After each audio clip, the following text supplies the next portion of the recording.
ఎగిరే తెలుగుదేశం జెండా చేతబట్టినాడో, నందమూరి తారక రాముడి అంశాన గదిలినాడో, ప్రజలే తన ప్రాణమయ్యి జనబంధమవుతున్నాడో, మన నారా లోకేష్ అన్న కదిలి వస్తున్నాడో, ఎగిరే తెలుగుదేశం జెండా చేతబట్టినాడో, నందమూరి తారక రాముడి అంశాన గదిలినాడో, ప్రజలే తన ప్రాణమయ్యి జనబంధమవుతున్నాడో, మన నారా లోకేష్ అన్న కదిలి వస్తున్నాడో.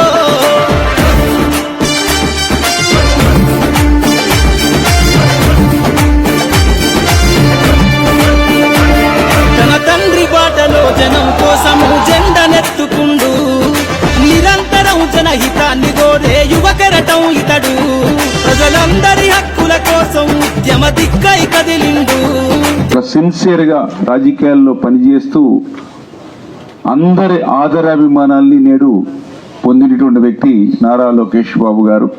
భారతదేశంలో ఏక జాతీయ పార్టీ, ఏ రాజకీయ పార్టీ అనేటువంటి విధంగా తెలుగుదేశం పార్టీ ఒక డిజిటల్ మెంబర్షిప్ని ఫస్ట్ టైం నారా లోకేష్ బాబు గారు తీసుకొచ్చి, ఎవరైతే కార్యకర్తలు ఎవరైతే మరి ప్రమాదవశాత్తు చనిపోతే వాళ్ళ కుటుంబానికి 2 లక్షల రూపాయలు ప్రమాద బీమా సౌకర్యం ద ఫస్ట్ టైం ఇండియాలో రాజకీయ పార్టీ ప్రవేశపెట్టింది అంటే అది తెలుగుదేశం పార్టీ, అది కార్యకర్తల సంక్షేమ నిధి కన్వీనర్గా మరి నారా లోకేష్ బాబు గారు తీసుకొచ్చినటువంటి.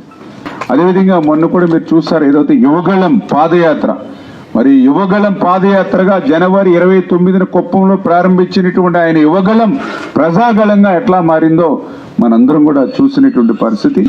మరి నేను చూసినంత వరకు మరి ఫస్ట్ టైం అంటే యువత చాలా కాలం తర్వాత తెలుగుదేశం పార్టీలో మళ్ళీ రిక్రూట్మెంట్ అయ్యింది అంటే తెలుగుదేశం పార్టీ మన నారా లోకేష్ బాబు గారు.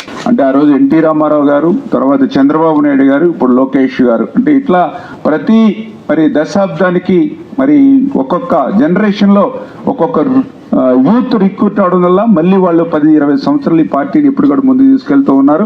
అటువంటి నారా లోకేష్ బాబు గారి మరి పుట్టినరోజు వేడుకలు ఈ సంవత్సరమే కాదు, మరి మొదటి నుంచి కూడా మన ప్రతి సంవత్సరం కూడా ధర్మ